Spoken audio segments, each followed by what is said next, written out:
hill climb test. Start.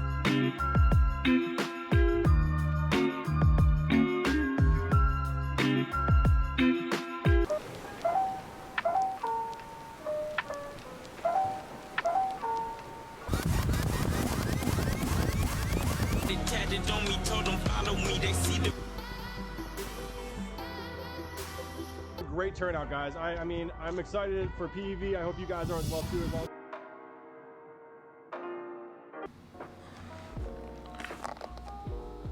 This is so heavy.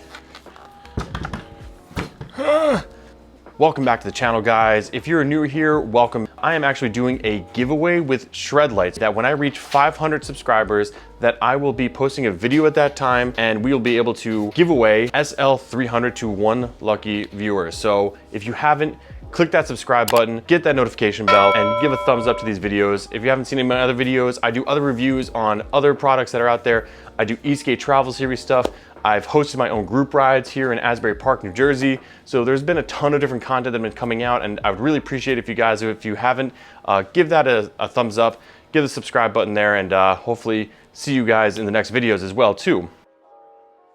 We're doing a long-term review of the Meepo Hurricane. Over 300 miles that I put on the Hurricane. It is absolutely one of my favorite boards that I've used to date so far. When the Meepo Hurricane was announced, it took the Eastgate world by storm.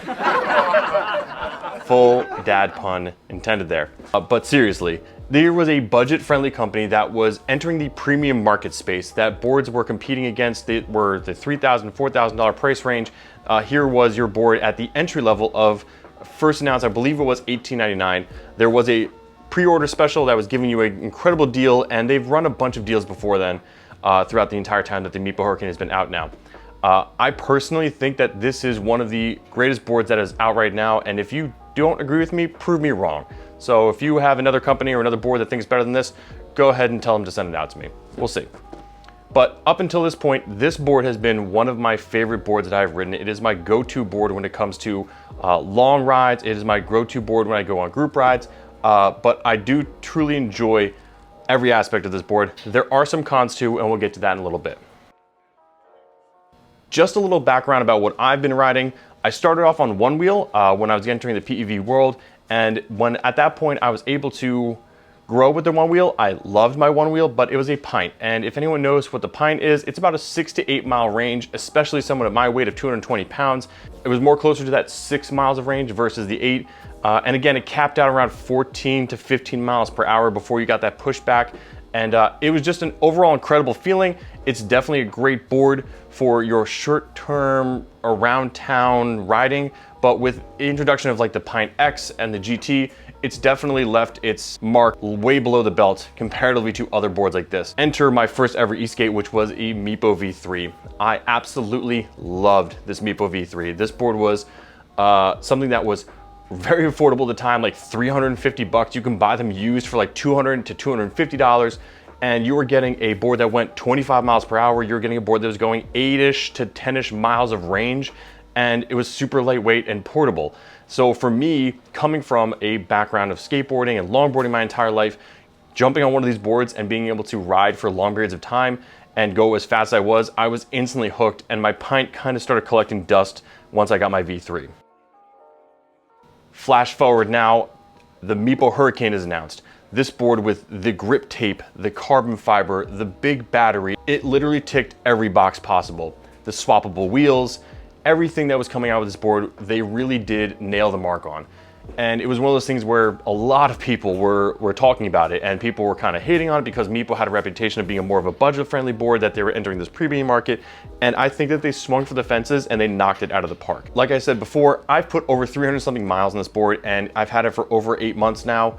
And I can honestly say that I haven't had too many issues with it at all, actually.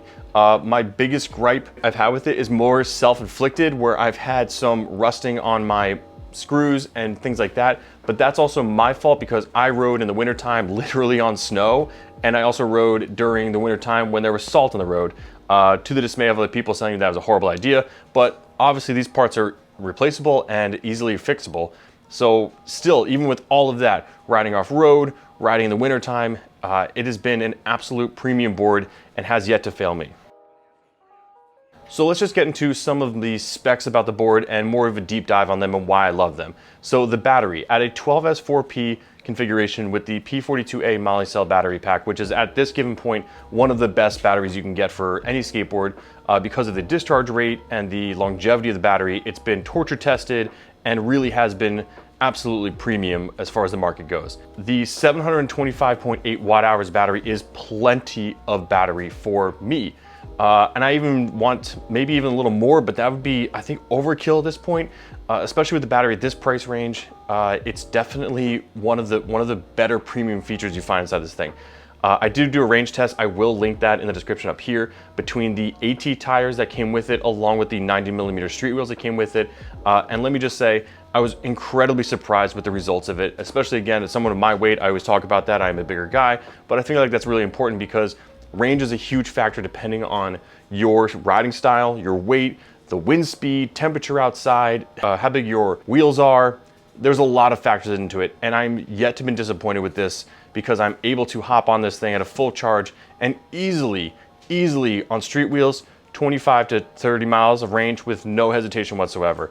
Typically my group rides have been about 15-ish to 16-ish miles, and I've been coming back with 3 out of the 4 batteries left and plenty of range, still riding for days and weeks afterwards, going like, 5 miles here, 2 miles there, and having no issues with it at that point. I think the factor here that everyone was talking about was the 7,000 watt, they're dual 3,500 watt, 165 kV big motors. That is taken with a grain of salt because your motors, when they state those sizes, that's just specs as far as on a piece of paper. It doesn't translate necessarily to what the feel of it is, but what I can say is that this board is fast. I mean, depending on what your gearing setup is and depending on what wheel size you have on it, I've hit 34 miles an hour on this board with no issue, no speed wobble. We'll get back to that in a second. These motors outperform any other motor that I have on any other board that I've ridden so far. They're cool to the touch after long periods of ride. I can beat them up on the off-roading situation and still have no issue or no worries about them, having any failure or anything like that. Obviously there's certain situations, but what I can say is from my personal experience, these motors are insanely cool. Now, Meepo did upgrade them throughout the life of the Meepo Hurricane. Meepo has gone ahead and done some minor upgrades to certain things, and we'll get a little bit more into that. But with the motors, they did add a different motor sleeve onto them, which allows a little bit better of heat dissipation on there. Again, I have the original, never had an issue with overheating. I think it's more of like an aesthetic choice, but it does look like it potentially could allow a little bit more heat dissipation on those. Now, the trucks. Double kingpin trucks. This was not my first time running double kingpin trucks. As far as a skateboard goes, it was my first time riding double kingpin trucks on an e-skate. So typically with a double kingpin setup, you get a much carvier feel. You get something that is more along the lines of like a snowboard or a surfboard feeling, where you get these nice deep carved turns, and that can relate to, at higher end speeds, speed wobbles. Now, I haven't changed out the bushings that have come with these on here. People do swap them out to Riptide, and I actually do have a set of Riptides coming in, so I will be testing those out. But what I can say is that from my perspective, as a stock board with these standard bushings that Meepo has given us, I haven't had an issue. 0 speed wobbles, 0 problems, still incredibly deep carved turns, and I've only cranked them in just a little bit, like maybe 2 or 3 threads left on them, and I can say that it's a very enjoyable experience. Now, with that being said, other people have had issues with them in the past. I don't know what their particular riding style is or what their weight setup are, but I can see that double kingpin trucks can lead to a little bit of a top end speed run. You might find yourself in a situation where if you do start losing balance, it can easily go sideways for you. Also, there was a issue that Meepo did address as well too, as far as these were cast trucks from the get-go. They did come out with CNC cut machine halfway through their processing, and they started delivering those as well. So if you do buy a Meepo at a later date, you do get an upgraded set of trucks on there, and you also get an upgraded set of tires and wheels. So we'll talk about that in a second, but more along the lines that the trucks are now more sturdy, more rigid, and basically people were having issues where the kingpins were snapping on them. I, again, have no issue along those lines that way. I'm wondering if people were either tightening them down too much because they were trying to basically solve a speed wobble issue, and they were still trying to do these deep carves, maybe at a heavier weight or with a backpack on them that was providing heavier weight, and they found themselves in a situation where their kingpin would either bend or snap And honestly, like I said, I haven't had any issues with it. So again, it's one of those things where it depends on what kind of rider you are, how aggressive you are in your style. Now, the deck. Probably what sold me the most is the fact that it is a carbon fiber, little bit, it's a W concave shape here. These little extra flares are on the side here, along with the drop down. This board, when I step on this thing, I feel locked in like I am stepping into a bindings on a snowboard. It gives me all of the confidence in the world to ride as aggressive as I want, be able to push this thing to the limits with sliding, push this thing into limits with riding fast, and also get just any type of deep carve that I want out of this thing. I truly think that it's absolutely one of the better decks that are out there. Personally, I think it's a great looking deck. There are other decks that are out there that are now the forged carbon versus the regular carbon fiber, or there's other material that look like it. I agree, those could absolutely be visually more appealing, but still, if this was my only option, I would absolutely be happy with this thing, and I do. I think it's absolutely great. It gives me, with my shoe style, my stance, and everything along those lines that way, I don't get foot fatigue as badly as I thought I would. I do stop every 5 miles more riding, so I am, you know, a little bit more in tune with it in that sense, but the deck is definitely strong enough. They even showed a video of it getting run over by a car and still having no issues, so you know that it has the strength and rigidity in that sense, and it still has that comfortability. Zero flex. If you're looking for a board, if you're coming from a board that has a bamboo or like a fiberglass situation, this board has no flex whatsoever, which I think the trucks and the double kingpins make up for that in that sense. And depending on what size tires or what type of tires you're riding as well, that can absolutely change the effect of what the bounciness or what the softness of a board can feel as well too. But zero flex when it comes to this deck, which I think is a positive in this aspect. So it came with 2 different style of wheels. I only have one wheel with me right now. And they're absolutely filthy. These are my 90mm street wheels that came with it. These guys are soft. They are super soft. So, I mean, I don't know if you can see that here. They're filthy, absolutely filthy. Right here, a huge chunk taken out of it. I actually just glued that back down with super glue, and I haven't had any issues with it since then, but it's definitely a super soft wheel. Love these things, absolutely love these things. Until I started with the Mad wheels.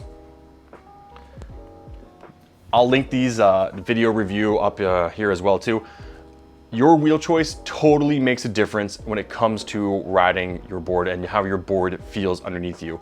It is absolutely totally personal preference. Some people only ride street urethane style wheels. Some people only ride AT pneumatic style wheels. This board comes with both of them. And I loved the AT wheels. I love the comfortability of AT wheels. I love the reliability of AT wheels, that the grip is absolutely great with those. And you do get like almost a false sense of invincibility when you ride on certain bigger tires. And with that being said, is that you're able to, you know, run over bigger things, go off a curb, go off trail, you know, hit dirt roads and get grip for days. I have found myself with these Mad wheels and the street wheels, I found myself more in love with it because I like the range aspect of it. And especially with these 105 Mad wheels, comfortability, grip, everything has to go along with these. These are probably my new favorite wheels. And like I said, I'll link that in there too. But Meepo has addressed an issue that they're having with their AT tires. And they were basically just having a lot of problems where people were getting flats with them. I didn't exhibit that myself, but I can see how it was, because when I did remove the hub apart, there was a bit of a sharp edge on the inside of it where I can see maybe applying pressure to it or doing some aggressive carving or maybe going off-roading with it. That sharp edge could puncture a tube, causing you to get a flat, and that's where a lot of people I think were having issues. Since then, Meepo has addressed it and come out with a new set of wheels and a new set of trucks. All of those are combined now. If you go to the website and you check it out, when you get those, it comes for free. As of right now, comes for free with those, so just, you know, verify that with the website and how updated this video is. But being a belt-driven board, being able to swap out the Kegel pulleys with anything, so whether you're going AT style, you can ride Mad wheels, you can ride BOAs, you can get street wheels, you can pick up Evolve wheels and put them on here, whatever you wanted to. That's the beauty of this board, is that it is a 2-in-1 board, so it allows you to have a plethora of options to choose from. And I suggest you do. I mean, not one shoe fits all. So some people that, you know, get the board and they get the 90mm street wheels or get the AT tires, they slap them on there. Some people tend to just like leave them on there, and that's totally fine. But I really do suggest trying different wheels. It's been a fun experience for me with them, and I keep loving to kind of test different wheels and see the different styles that are out there. And with a board like this, you have that option to do so. Overall thoughts on the board itself. So after several months with the board, after several hundred miles on the board, I can personally still attest that this is absolutely a fantastic product. That if you are looking for a premium board, it's on sale, I believe, right now. It does run anywhere from like $1,400 to $1,500. It is a premium product. And with Meepo really stepping up their game with this, as far as everything that goes inside of it, they really knocked it out of the park. And I think that, you know, it lets the other competition that's out there having to keep up with them. And there are definitely other boards that are out there that have been stepping into the market and have done a great job with them. I've yet to personally test those ones, so can't speak for those, but what I can say about this board is that it's absolutely one of my favorite boards I've ridden to date, and I can't recommend it enough. I mean, when people come up to me, they always say, what board should I look at? There's several that I choose from, you know, different price ranges and stuff like that, but I always say that the Meepo Hurricane, just from personal experience, is definitely one of those ones where I step onto and I feel confident being able to recommend this board to people and allow them to test it out. Again, guys, if you haven't subscribed to the channel yet, at 500 subscribers, I'm gonna make another video once I hit that number, and I will be giving away a free SL300 shred light to a lucky viewer. So please, if you haven't yet, hit that subscribe button, hit the notification bell, check out my other videos, and you know, leave a comment, a like. I love talking to you guys down in the comments there. So if there's anything that you guys want to see or recommend, let me know, and I'll gladly try to reach out and try to get this on the channel here. I think we've done some incredible stuff in the past few months. We keep growing as a community here, and I think it's absolutely fantastic. Thanks for stopping by, guys. Really appreciate you checking out the channel here again. And as always, please wear a helmet. See you in the next one. Peace.